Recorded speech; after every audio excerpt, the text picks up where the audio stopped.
Hello and welcome to all of you. दोस्तों, स्वागत करती हूँ आप सभी लोगों का जो लगातार मेरे वीडियोस को देख रहे हैं। अभिनंदन करती हूँ, आभार व्यक्त करती हूँ कि आपने इतने सारे कमेंट्स किए और इतना सारा प्रोत्साहन मुझे दिया है और मुझे मोटिवेट किया है और वीडियोस बनाने के लिए। पिछले कुछ वीडियोस में हमने चाइना के बारे में बात की थी, चाइना इंडिया वार के बारे में बात की थी। हमने बात की थी कैसे हमारी बीजेपी सरकार जो है वो करप्शन में स्पेशलिस्ट और महारत हासिल कर चुकी है और बहुत ही मैनेज्ड करप्शन जो है आज की दुनिया में चल रहा है, जो अंधभक्तों का नज़र नहीं आ रहा है। आज हम बात करेंगे मोदी मीडिया एंड मैनेजमेंट की। मैनेजमेंट सरकार का मैनेजमेंट होगा, जो हम देखेंगे कि किस तरह से सरकार जो है वो हॉर्स ट्रेडिंग में लगी हुई है, जिसमें हम लोग राजस्थान की भी थोड़ी बहुत बात करेंगे। शुरुआत करते हैं सबसे पहले चाणक्य के एक बहुत ही इम्पॉर्टेंट वक्तव्य से, बहुत ही इम्पॉर्टेंट कोट से। चाणक्य का कोटेशन है कि कोई सांप जहरीला है या नहीं है, फिर भी उसको मुंह फाड़ के अपना जहरीलापन जो है दिखाना पड़ता है। वैसे ही जनता जो है जनार्दन होती है, जनता को भी अपना मुंह फाड़ के ताकत का अंदाज़ा जो है सत्ता या सरकार को करवाना चाहिए, बताना चाहिए। मुंह फाड़ के, मुंह फाड़ने से मतलब है कि हम बहस कर सकते हैं, हम वाद विवाद कर सकते हैं। बहस करने से कोई टेंशन नहीं होनी चाहिए, बहस करने से आपको किनारा नहीं करना चाहिए। एक हेल्दी बहस, एक जो है अच्छे विचारों के साथ में की हुई बहस और तरक्की के लिए की हुई बहस हमेशा जो है हमें पॉजिटिव रिजल्ट दे के जाती है। तो इस तरह से हम लोग जो है अपनी सत्ता में बैठे सत्ताधारियों को और देश की सत्ता को, सरकार को अपनी पावर जो है वर्ड्स के माध्यम से और जानकारी के माध्यम से, कॉन्वर्सेशंस के माध्यम से हम लोग दिखाने की कोशिश कर रहे हैं।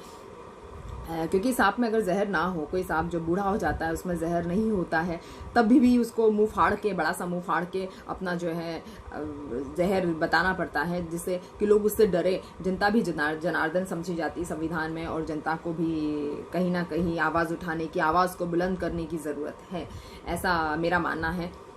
हमने देखा था हमारी सरकार किस तरह से निजीकरण के चलते और कोरोना में 10 लाख से ऊपर का आंकड़ा, 10.5 लाख, 11 लाख आंकड़े हो गए हैं। उससे सरकार को फ़र्क नहीं पड़ रहा है, लेकिन सरकार जो है हॉर्स ट्रेडिंग में लगी हुई है। सरकार जो है सिर्फ सियासत कर रही है, पॉलिटिक्स में लगी हुई है। आपस में ट्विटर पे जो है छीटाकशी चल रही है और जनता के लिए ब्रेन वॉशिंग का काम किया जा रहा है।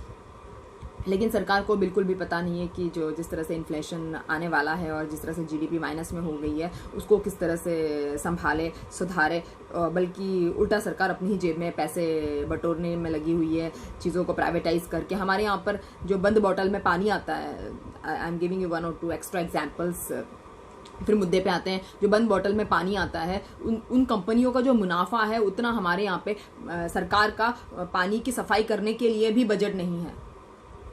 उतना बजट हमारी सरकार का बजट नहीं, जितना दैट पर्टिकुलर कंपनी, हर बहुत सारी कंपनियां होगी, आप देखते होंगे, पानी खरीदते होंगे, तो उन कंपनियों का जो अपना पर्सनल मुनाफा है, उतना सरकार का बजट भी नहीं। उनके एक कंपनी के जो बजट, जो मुनाफे के बराबर, जो हर कंपनी के मुनाफे के बराबर सरकार का बजट तक नहीं है सफाई करने का।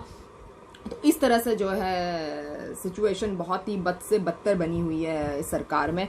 उसके बाद में जो निजी अस्पताल है, आप देखेंगे कोरोना में कोई ट्रीटमेंट तो ऐसा है नहीं, जैसे मैंने आपको बताया कोई ट्रीटमेंट नहीं है, फिर भी जो है 1 लाख रुपए पर डे जो है पेशेंट से लिया जा रहा है। किस चीज़ का लिया जा रहा है? क्योंकि वही आपको पैरासीटामोल और वही आपको एजिथ्रोमाइसिन और यही सब आपको टैबलेट्स दी जाएगी, इम्यूनिटी बूस्टर्स कुछ दिए जाएंगे। लेकिन फिर भी 1 से 2 लाख रुपए जो है निजी अस्पताल बटोर रहे हैं। तो निजी अस्पताल का जो मुनाफा है, पर्टिकुलर मतलब हर अस्पताल का जो मुनाफा होता है साल का, उतना एक भी अस्पताल के मुनाफे के बराबर हमारी सरकार का स्वास्थ्य सेवाओं का बजट नहीं है। सोचो हम किस दिशा की तरफ जा रहे हैं।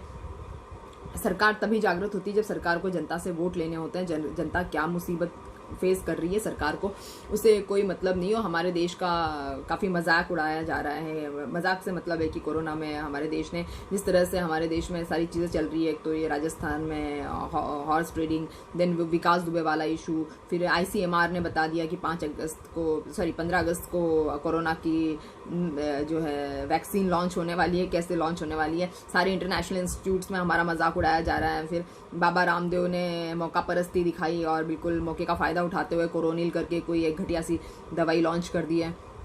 और ये सब चीज़ें मतलब हमको दूर कर रही है कि हमारी जो जीडीपी कहाँ जा रही है, हमारी राजनीति कहाँ जा रही है, हम कोरोना में कहाँ जा रहे हैं। एक के बाद एक हमको कभी मंदिर, कभी मस्जिद, कभी धर्म के नाम पे, कभी पॉलिटिक्स के नाम पे, कभी झूठी तसल्लियाँ दे के वैक्सीन के नाम पे हमको हमारा ध्यान मुद्दे से जो है भटकाया जा रहा है, जो हमको समझने की ज़रूरत है। और आईसीएमआर ने कहा कि 15 अगस्त को वैक्सीन लॉन्च होगी, जिस पे भी बहुत खासी जो है हम लोगों को क्रिटिसिज्म का सामना करना पड़ा। लोग हमारा बहुत अच्छे से मजाक उड़ा रहे हैं इसके चलते। और कोरोना के केसेस जो हैं 10 लाख से पार होते ही हम जो वर्ल्ड में 2nd नंबर की रैंक पर आ गए हैं। 2nd नंबर में हम अभी चल रहे हैं और हमें पता नहीं है कि अब हम कितना और हो सकता है हम 1st नंबर पर भी आ जाए। तो और हमारी जनसंख्या के देखते हुए हम लोग टेस्टिंग जो है उतनी नहीं करा पा रहे हैं। दूसरे देशों की जनसंख्या हमारे देशों की जनसंख्या से बहुत कम है, फिर भी वो लोग टेस्टिंग बहुत ज़्यादा हद तक कर रहे हैं। हम लोग टेस्टिंग में बहुत पीछे हैं। तो एग्जैक्टली नंबर क्या है वो पता लगाना जो है बहुत अभी डिफ़िकल्ट है, अभी की सिचुएशन में बहुत डिफ़िकल्ट है। बात करते हैं मोदी मीडिया एंड मैनेजमेंट के बारे में। जो भी इंडिविजुअल है, चाहे वो प्रवक्ता हो, चाहे जो एंकर हो, चाहे पैनलिस्ट हो, वो अपने आप को काफ़ी सेल्फ इंटेलेक्चुअल फॉर्म में अपने आप को पेश कर रहा है। उसको लगता है कि बस उसको जो आता है वो चिल्लापो जो कर रहा है चैनल पे, बस वही पूरी पॉलिटिक्स है, वही जो है सत्ता और मैनेजमेंट जो है एक सिमट के रह जाता है। उसके आगे भी दुनिया होती है, इन लोगों को पता नहीं है। मोदी जी का जहाँ तक सवाल है, मोदी जी चाहे लेह लद्दाख जाए, चाहे केदारनाथ की गुफाओं में जाए, चाहे एक छोटा मोटा अनाउंसमेंट हो, मोदी जी पूरी तरह से मीडिया को अपने वश में कर लेते हैं। जैसे अभी मोदी जी लास्ट टाइम आए थे तो 4 बजे से संबित पात्रा जी 50 बार लिख रहे हैं कि मोदी जी ऑनलाइन आने वाले हैं, नहीं ऑन एयर आने वाले हैं। और है ना, कुछ हमें लगा कुछ चाइना के बारे में अनाउंसमेंट करने आ रहे हैं, लेकिन ऐसा तो कुछ हुआ नहीं था, पता नहीं क्या करने आए थे। खैर वो तो दूसरी बात है। तो अभी जो हो रहा है, ये जो मोदी जी का जो मीडिया वाला जो फोबिया है, मीडिया को जो मोदी जी के साथ में जो एक वर्किंग स्टाइल मिला है, तो ये काफ़ी हद तक लोगों को समझ में आ रहा है। आगे आने वाली सरकारों में भी ये चीज़ समझ में आ गई है कि मीडिया जो है वो किस तरह से पपेट बन सकती है, और मीडिया को किस तरह से पपेट बना के आप सत्ता में रूलिंग पार्टी के तौर पर रूल कर सकते हैं। ये चीज़ मीडिया को भी काफ़ी हद तक समझ में आ गई, लोगों को भी समझ में आ रहा है धीरे धीरे, किसी से भी बात छुपी हुई नहीं है। और जो इन्फीरियोरिटी कॉम्प्लेक्स है मोदी जी का, क्योंकि मोदी जी को लगता है कि बाकी काम तो कुछ करना नहीं है, 6 साल में कुछ करा तो है नहीं है, स्कूल नहीं बनाए, अस्पताल नहीं बनाए, कॉलेजेस नहीं बनाए, कुछ भी मतलब कोई कंपनी नहीं बनाई, कोई सेल्फ रिलायंस का पार्ट पढ़ाते रहते हैं, आत्मनिर्भरता का पार्ट पढ़ाते रहते हैं। आत्मनिर्भरता ठीक से बोलते तक नहीं आता है, तो वो तो आप बात छोड़ ही दीजिए। कहने का मतलब है कि मोदी जी की जो सरकार है, जो ये बीजेपी सरकार जो इस बार जो आई हुई है, जो दूसरी सरकारों से हटके है, इस बीजेपी सरकार को परंपरावादी जो हमारी पॉलिटिक्स होती है वो नहीं आती है। इन्होंने एक डेफिनेशन चेंज कर दी। इन्होंने डेफिनेशन एक बिल्कुल वो एडवर्टाइजमेंट वाली और एक बिल्कुल वो स्टंट मैन टाइप की एक इन्होंने इमेज बना ली है। उनका वो पूरा टाइम वो मीडिया की तरफ देखते रहते हैं, जब कहीं भी जाए, भले वो कलकत्ता में हमफन तूफान आया हो, चाहे वो प्लेन में बैठे हो, चाहे वो लद्दाख में, सब जगह कहीं भी, मतलब केदारनाथ की गुफाओं से लेकर लद्दाख के दौरे तक, वो हर जगह वो मीडिया की तरफ इस तरह से टकटकी लगाए रखते हैं जैसे मतलब पूरा मीडिया बस उनको आज ही 2024 का इलेक्शन उनको जितवा देगी। और इस तरह से जो है एक बहुत ही फेमस जर्नलिस्ट है, बहुत सीनियर जर्नलिस्ट है तो कभी मार्शल बैकलुयाना, उन्होंने कहा था कि अगर आप मिरर के सामने नहीं है तो आप मिरर में भी नहीं है। तो उसी तरह से मोदी जी अगर मीडिया के सामने नहीं है तो वो पावर में नहीं है, पॉलिटिक्स में नहीं है, वो पीएम नहीं है। तो उनका जो पीएम बनने का जो सपना है वो मीडिया ने पूरा कर दिया है, और उसी के चलते जो है वो अनकन्वेंशनल टाइप से देश को रूल कर रहे हैं, अनकन्वेंशनल तरीके से वो देश को रूल कर रहे हैं। और जो मीडिया है, जो गोदी मीडिया है, जो मोदी की गोदी में बैठा हुआ मीडिया है, जो मोदी की गोदी में बैठा हुआ इलेक्शन कमीशन है, जो मोदी की गोदी में बैठा हुआ जुडिशियरी है, जो मोदी की गोदी में बैठा हुआ जो भी मतलब XYZ जो भी है, तो उनको डर खत्म हो गया है। और जो भी मतलब आवाज़ उठाएगा दबा दिया जाएगा, कुचल दिया जाएगा। इस तरह से जो है पूरा ताना बाना जो है बन चुका है, जो अब बहुत ही डिफ़िकल्ट है जिसको तोड़ना। इसीलिए पब्लिक को आवाज़ उठाना, जनता जनार्दन को आवाज़ उठाना बहुत ज़रूरी है। अब देखते हैं राजस्थान की तरफ।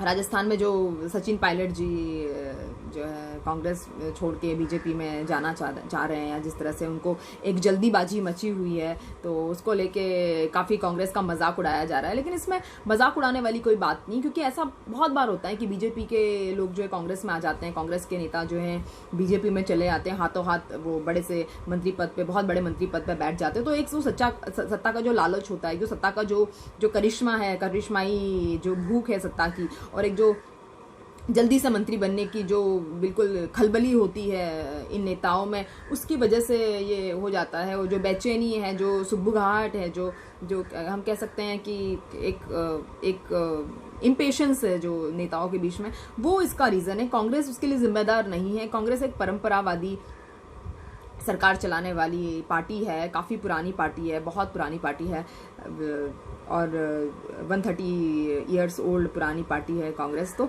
मुझे लगता है कि इसमें कांग्रेस का मजाक बनाने वाली कोई बात नहीं है, क्योंकि ऐसे ही जुलाई 1999 में शरद पवार जी जो है छोड़ के चले गए थे कांग्रेस को। ऐसे ही काफ़ी सारे लोगों ने कांग्रेस को छोड़ा है, और इसमें कोई बड़ी बात नहीं है। अभी हम देख रहे हैं कि जिस तरह से बीजेपी का सारा नाटक चल रहा है, और गहलोत सरकार के साथ में राजस्थान में फ़ोन भी वो शेखावत जी ने जो बात करते हुए उनका फ़ोन भी टैप हो गया है। अब कह रहे हैं कि जो केंद्र में बैठा रहता है वही इस तरह की जो है हिमाकत कर सकता है, इस तरह के जो कांड है उनको केंद्र में बैठी सरकार ही अंजाम दे सकती है। अब किसने दिया, क्या दिया, किसने फ़ोन टैप किया, ये तो कोई बता नहीं सकता। इसकी तो सीबीआई जांच होनी चाहिए, लेकिन सीबीआई भी उन्हीं के नक्शे कदम पर चलती है जो सत्ता में होते हैं। तो खैर उसके बारे में मैं बात नहीं करना चाहूँगी, और ना ही मैं बात करने में इंटरेस्टेड हूँ। लेकिन जो सचिन पायलट को जो जल्दीबाजी मच रही थी, उसमें उसी का करियर लॉस है। आई थिंक उन्हीं का करियर लॉस इसीलिए है क्योंकि उनको एक बहुत ही अच्छी नेता की छवि के रूप में उनको देखा जा रहा था कांग्रेस के, एक बहुत ही लॉयल। उनके फादर भी जो सचिन राजेश पायलट साहब, जो वो भी कांग्रेस के बहुत ही उच्चतम नेताओं में से गिने जाते थे। सचिन पायलट वही है जिन्होंने ये इन्हीं 6 सालों में 2014-2019 के इलेक्शन में जो बीजेपी के खिलाफ लड़े उन्होंने इलेक्शन, उनमें उल्टा पुल्टा पता नहीं क्या क्या बोला था बीजेपी को। लेकिन आप देखिए कि बीजेपी किस तरह से जो है वो अपनी पार्टी बनाने के लिए उतारू हो गई है कि उन्होंने सचिन पायलट को जो है इतना सब कुछ होने के बाद भी उन्होंने ओपन आर्म्स के साथ में वेलकम किया हुआ है। ओपन आर्म्स के उन्होंने पूरी बाहें फैला के सचिन पायलट जी का स्वागत किया हुआ है। सचिन पायलट जी भी खुश हैं। और अगर ये सबसे बड़ा लॉस, जो पॉलिटिकल लॉस जो है सचिन पायलट जी का ही हुआ है, क्योंकि जब उन्होंने कांग्रेस के साथ में जब उन्होंने इतने सारे इलेक्शंस जीते हैं, तो मेरे ख्याल से उनको उसी पार्टी के साथ में बने रहना उनके लिए काफ़ी ज़्यादा हद तक ज़रूरी था। आगे उनकी मर्जी है, ऐसा कुछ नहीं कहा जा सकता। ये सब उनके पर्सनल जल्दीबाजी का नतीजा है जो नेता लोग अक्सर करते हैं। क्योंकि जब कांग्रेस के नेता बीजेपी में जाते हैं और यूँ मंत्री बन जाते हैं, तो वो एक अलग ही करिश्माई ताकत जो उनको खींच ले जाती है बीजेपी की तरफ से। बीजेपी को भी इस तरह से, जिस तरह से उन्होंने एमपी में किया और भी काफ़ी स्टेट्स में उन्होंने पहले भी किया है। यहाँ पर वसुंधरा राजे जी जो है, वो जो पूर्व सीएम रही है राजस्थान की, वसुंधरा राजे जी, वो काफ़ी हद तक जो है सचिन पायलट या बीजेपी की किसी भी गतिविधियों को, कार्यवाहियों को जो है सपोर्ट करती हुई नहीं नज़र आ रही है। यही रीज़न है कि जितने जल्दी से इन्होंने एमपी में शिवराज सिंह की सरकार को स्टैब्लिश कर दिया था, उतनी जल्दी से बीजेपी जो है यहाँ पर काम नहीं कर पा रही है राजस्थान में। क्योंकि वसुंधरा राजे जी जानती हैं कि अगर बीजेपी की सरकार बनती है तो डेफिनेटली उनको सीएम नहीं बनाया जा रहा है, किसी नए चेहरे की तलाश बीजेपी को है। इसीलिए लगता है कि उन्होंने अपना पल्ला झाड़ लिया है। और मोदी जी का जो इन्फीरियोरिटी कॉम्प्लेक्स है, उनको लगता है कि जो मीडिया पे वो खेला खेल रहे हैं, वो हर राज्य में उस तरह से खेला खेल के वो अपनी पार्टी को एक हमेशा की पार्टी बना देंगे। लेकिन ये भारत देश है, यहाँ पर ऐसा नहीं चलता है। इंदिरा गांधी जैसी इतनी पॉपुलर, इतनी बड़ी नेता जो है, नेहरू जी जैसे इतने पॉपुलर, इतने बड़े नेता जिनके नाम के देश विदेशों में हर हफ्ते, हर महीने एक बुक पब्लिश होती है। यहाँ पर तो बीजेपी में इतने पढ़े लिखे लोग शायद मेरे ख्याल से नहीं हैं, लेकिन नेहरू जी की किताबें मेरे ख्याल से इंटरनेशनल लेवल पे आजकल पब्लिश होती है। और जहाँ भी जाते हैं काफ़ी सारी कॉन्फ्रेंसेस में उनका जिक्र होता है, जहाँ पर काफ़ी बुद्धिजीवी या क्रीम लेयर के लोग जहाँ पर आते हैं, तो नेहरू जी का काफ़ी जिक्र किया जाता है इंटरनेशनल लेवल पे।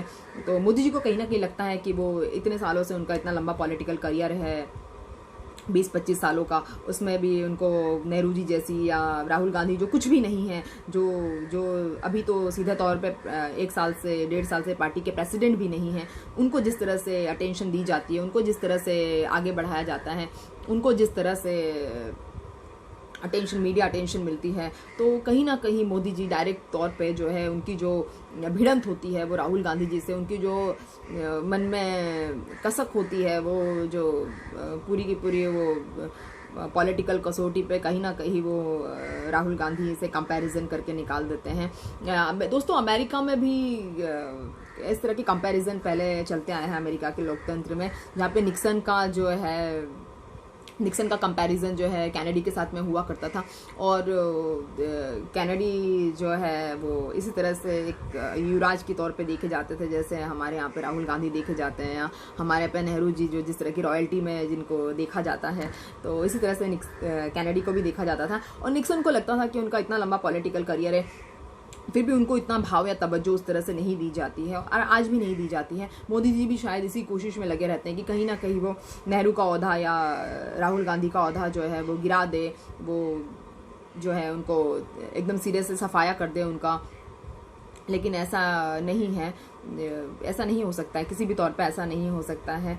और जिस तरह से मोदी जी ने सचिन पायलट को एक फ़ोन कॉल पे अपनी पार्टी में मिला लिया, और ऐसे करने से हमेशा जो है बीजेपी पार्टी जो है अगले साल भी, मतलब अगली बार भी सत्ता में आ जाए, और ऐसी पॉलिटिक्स, ऐसी सत्ता की भूख वाली पॉलिटिक्स के चलते, जिसमें जनता की भलाई से ज़्यादा सत्ता को हथियाने की जो है गुफ्तगू है, सत्ता को हथियाने की जो है पूरी रंजिश या लड़ाई चल रही है। ऐसे में मुझे नहीं लगता कि जिस तरह से मोदी जी अपने आप को याद करवाना चाहते हैं कैनेडी की तरह से, वो कैनेडी की तरह से अपने आप को याद नहीं करवा सकते हैं, वो निक्सन की तरह ही अपने आप को याद करवा सकते हैं। और जो ये सेल्फ डिक्लेयर्ड इंटेलेक्चुअल है मोदी सरकार के, जो चेले चमचे, जो एंकर्स जो दुनिया भर के बैठे हुए हैं मेन स्ट्रीम चैनल में, जो भर भर के पैसा कमा रहे हैं, जो इतना पैसा कमा रहे हैं, पता नहीं इतना पैसा कमा के कहाँ रखेंगे। किसी दिन ऐसा लगता है कि कब आज सुधरेंगे, कल सुधरेंगे, अगले हफ्ते सुधरेंगे, लेकिन ऐसा नहीं लगता कि वो किसी भी हफ्ते किसी भी दिन सुधरेंगे। वो तभी सुधरेंगे जब कुछ नई चीज़ें बढ़ चढ़ के सामने आएगी, हमारे देश में कुछ बदलाव होंगे, तभी शायद ये लोग सुधर सकते हैं। ऐसे तो सुधरना बहुत मुश्किल है।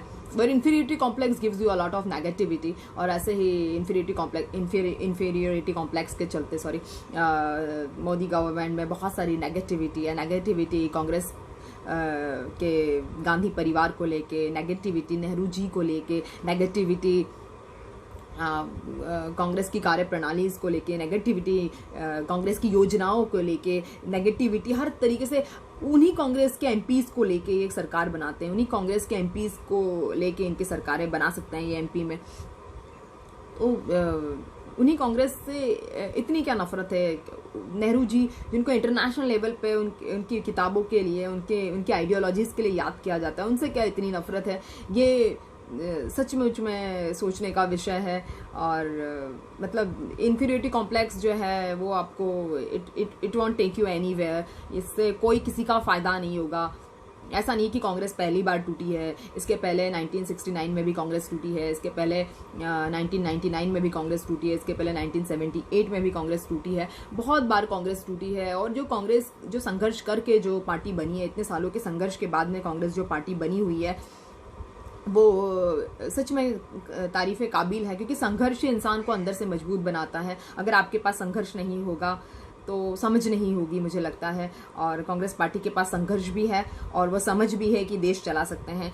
हाँ, अभी वर्तमान सरकार को शायद देश चलाते नहीं आता है, सिर्फ पैसा बनाते आता है और पैसे की उगाही करते आती, जैसे कि मैं आपको पहले वीडियोज़ में भी बता चुकी, किस किस तरह की कंपनियाँ जो हैं, BPCL, BSNL, कोल इंडिया, एयर इंडिया, इतनी MTNL, सारी कंपनीज जो मतलब करोड़ों के मुनाफे जो कमा के हम लोगों को, जनता को भी मदद करती थी, जनता को भी सब्सिडी देती थी, जनता को भी राहत देती थी और कम कीमत में सेवाएं मुहैया कराती थी। और सरकार को भी जेब भर के मुनाफे, जो हजारों करोड़ों के मुनाफे इन सब ने दिए हैं, इन सब कंपनियों ने दिए हैं। आज उनको ही NPA घोषित करके उनका ही निजीकरण किया जाता है, एयरपोर्ट्स का निजीकरण किया जाता है। तो ये सब क्या चल रहा है?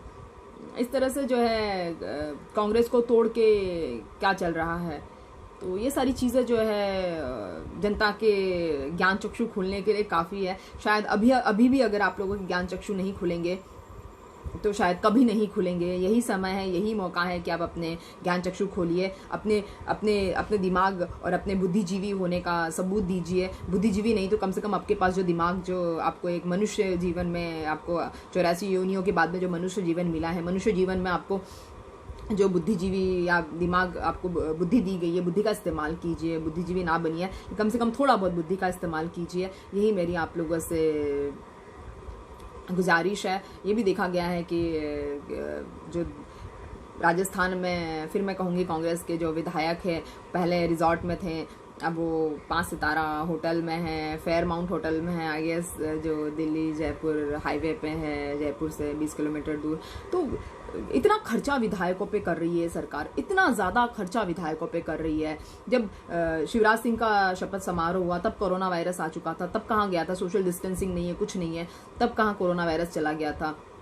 उस तरफ तो उनका ध्यान ही नहीं। अभी भी विधायक साथ में बैठ रहे हैं, खा रहे हैं, पिक्चरें देख रहे हैं, गाने गा रहे हैं, अंताक्षरी खेल रहे हैं। अभी कहाँ सोशल डिस्टेंसिंग गई है? ऐसे अगर कोई गरीब बंदा रास्ते पे निकल जाता है, सब्जी वाला अगर अपना कमाने के लिए निकल जाता है, ऑटो वाला अपना कमाने के लिए निकल जाता है, तो जूते जूते से जो है उनको पुलिस के डंडे डंडे जूते जूते पड़ते हैं। अब ये कहाँ है विधायक जो इतने जो बिना सोशल डिस्टेंसिंग के सब साथ में उठ रहे हैं, साथ में बैठ रहे हैं, साथ में लंच हो रहा है, डिनर हो रहा है, ब्रेकफास्ट हो रहा है, गाने गाए जा रहे हैं, मूवीज़ देखी जा रही है, लगान मूवी देखी है कल, ये सब क्या चल रहा है? तो मतलब इतना खर्चा विधायकों पे, कम से कम 9 से 10 हज़ार रुपये पर विधायक जो है सिर्फ रहने का खर्चा है, खाने का 2-3 हज़ार अलग से खर्चा है। और ऐसा खर्चा पिछले 1 महीने से किया जा रहा है। पहले रिजॉर्ट में थे, अब वो फेयरमाउंट होटल में। तो इतना तो प्रति व्यक्ति आय नहीं है राजस्थान में, प्रति व्यक्ति आय, सालाना प्रति व्यक्ति आय नहीं है जितना कि पर डे इन विधायकों पे खर्चा किया जा रहा है। गरीबी रेखा से नीचे के लोगों को इतना पैसा मतलब साल में भी सोचना पड़ता है, साल भर में भी सोचना पड़ता है कि उनको काम मिलेगा या नहीं मिलेगा। कोरोना में तो वैसे भी बेरोजगार हो चुके हैं सब लोग। तो ये सब क्या चल रहा है? ये हमारी सरकार की किस तरह की नीतियाँ और किस तरह की जो है ये सेल्फ प्रेज चल रहा है, सेल्फ एड्यूलेशन चल रहा है। सेल्फ एड्यूलेशन से सरकार या देश नहीं चल सकता है। सेल्फ एड्यूलेशन से हाँ आपकी पार्टी मजबूत हो सकती है, 2-3 स्टेट्स में आपकी एक्स्ट्रा सरकार ज़रूर बन सकती है, लेकिन सेल्फ एड्यूलेशन से कभी भी आपको सफलता नहीं मिल सकती। वो सफलता के चरम सीमा नहीं मिल सकती, वो सफलता का चरम बिंदु नहीं मिल सकता जिसकी आपको आवश्यकता होती है एक पार्टी होने के साथ साथ, जिसके लिए आपका करियर शुरू होता है, जिसके लिए आपका करियर एक तरह से चलता जाता है। हमने चाइना को तो छोड़ दिया, हमने कोरोना महामारी को भी छोड़ दिया, मगर हम सरकार की मजबूती पे ध्यान दे रहे हैं। तो ये बहुत ही हास्यास्पद बात है, बहुत ज़्यादा शर्म की बात है एक तरह से देखा जाए तो। आपने टिकटॉक बैन कर दिया, बहुत अच्छी बात है। आपने यूसी ब्राउज़र बैन कर दिया, बहुत अच्छी बात है। तो कम से कम चाइना के 300 करोड़ के इन्वेस्टमेंट जो अंबानी के साथ में हुए हैं उनको तो बंद कीजिए। उनको कब बंद करेंगे? उन इन्वेस्टमेंट्स को कब बंद करेंगे? पीएम केयर फंड्स में जो आपने पैसे ले लिए हैं चाइना से, वो कब आप देंगे वापस? उन्होंने हो सकता है आपकी मातृभूमि पे उन्होंने कंपनीज खोल के उन्होंने कमाया है करोड़ों का मुनाफा, मगर आपने तो उनसे आपने थोड़ा सा डोनेशन लेके आप तो दब गए। आपके किसी दोस्त से आप उधार ले लेंगे तो आपको उससे दब के कम से कम दुआ सलाम तो करना पड़ेगा। आप आक्रामक रवैया उसके लिए नहीं अपना सकते, क्योंकि आपको उससे उधार लेना है, आपने कभी ना कभी उससे उधार लिया है। तो वैसे ही हमारी सरकार की कंडीशन है, चाइना से डोनेशन पे डोनेशन लिए जा रहे हैं, चाइना से बहुत ज़्यादा पीएम केयर फंड और भी दूसरी स्कीम्स में पैसे लिए जा रहे हैं। एक अजीत डोभाल साहब का जो एक ट्रस्ट है उसमें भी चाइनीज़ कुछ कंट्रीब्यूशन है। बेशक चाइना ने हमारे यहाँ से कमाया है, लेकिन डोनेशन लेना और कमाना दोनों अलग अलग बातें हैं। और अभी हमारा क्योंकि आक्रामक रवैया होना चाहिए था, हम आक्रामक नहीं हो पाए। यहाँ तक कि इस सरकार ने, मोदी ने, मीडिया ने और मीडिया मैनेजमेंट जो मैं आपको बता रही हूँ, कहीं पर भी किसी भी तरह से चाइना का नाम नहीं लिया गया है। चाइना नाम लेने से तक ये लोग कतरा रहे हैं और पता नहीं क्या बातें करते रहते हैं, कोडवर्ड में ही बातें करते हैं। कैसे बातें करते हैं भगवान ही इनको समझ सकता है, गॉड ओनली नोज।